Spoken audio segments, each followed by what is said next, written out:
Bullet ट्रेनचे काम वेगाने सुरू असून 2028 मध्ये ते पूर्ण होईल आणि वाढवण बंदराजवळ बुलेट ट्रेनचे स्थानक उभारले जाईल अशी माहिती मुख्यमंत्री देवेंद्र फडणवीस यांनी सोमवारी दिली।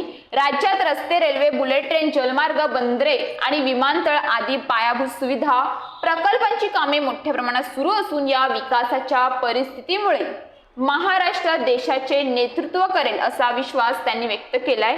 India middle east Europe economic corridor summit 2025 मध्ये फडणवीस यांनी राज्यात सुरू असलेल्या विकास प्रकल्पाबाबत विस्तृत विवेचन केले।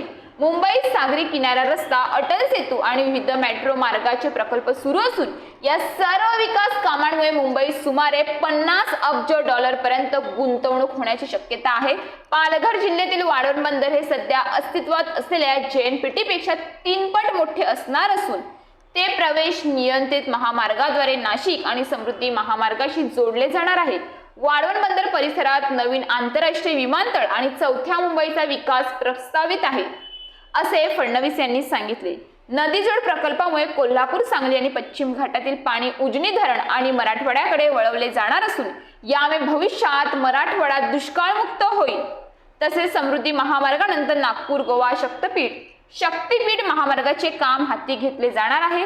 सध्या JNPT पासून नागपूर पर्यंत माल वाहतूक फक्त 8 तासात करता येते आणि वाढवण बंदरामुळे ही गती अधिक होईल असे सांगितले। मोदींचं सरकार आलं होतं, महाविकास आघाडीच्या सरकारमध्ये त्यांनी निर्णय घेऊन बुलेट ट्रेनचं काम बंद पाडलं होतं। 2.5 वर्ष आपण मागे गेलो।